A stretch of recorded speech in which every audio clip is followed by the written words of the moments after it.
What is sidechaining? Why do we use it? And why should I learn it? This is the question all new music producers eventually ask themselves. After having learned the very basics, they usually start to wonder about what sidechaining is all about. So today, I'm going to give you a basic introduction to sidechaining. I'll be explaining what it is, why we use it, and why you need to learn this technique right after this. This is a FireWalk production. I know it can seem a bit difficult to understand at first, but it's really quite simple once you understand the basic principle, as I'm about to illustrate for you today, so keep watching.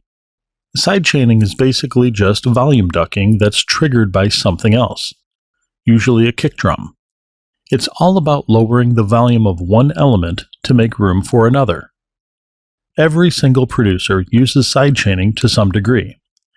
If you don't learn how to sidechain, your mixes will stand out from the rest, and not in a good way. Sidechaining is used to control the low end of a track.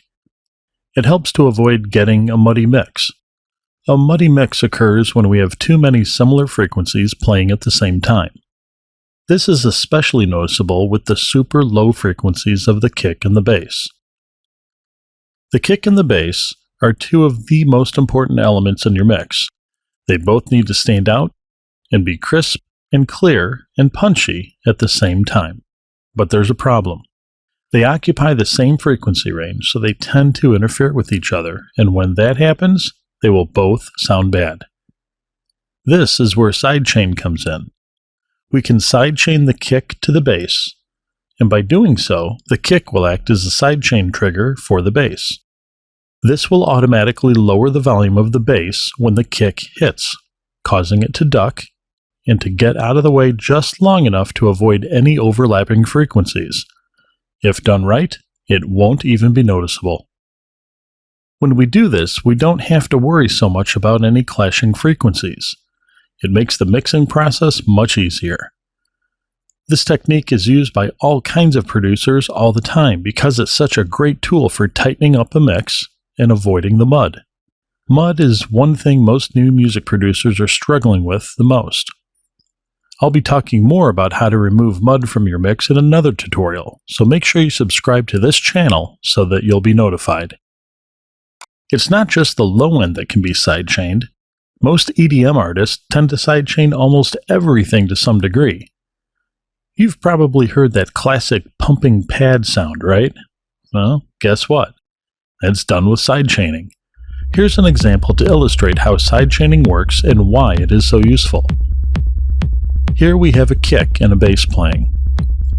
Notice that the tail of the kick keeps going even after the bass starts. That will cause overlapping frequencies. If you really crank up the volume, you will notice how your speakers start to struggle. It won't sound very good, and we don't want that. To avoid this, we'll turn on the sidechain. That will make the bass start out low, and then gradually increase in volume as the kick fades out, giving more room for the kick to punch through. This way, they won't interfere with each other anymore. Notice how much clearer they both sound now.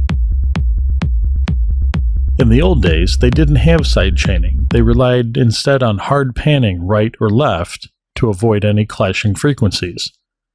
Today, we use sidechaining instead, so we don't have to be so dramatic with the panning. Be careful though, you don't want to overdo it. Too much sidechaining can be just as bad as no sidechaining at all. If you want to learn how to set up sidechaining in FL Studio, check out my tutorials on how to sidechain, or just click the links in the description below.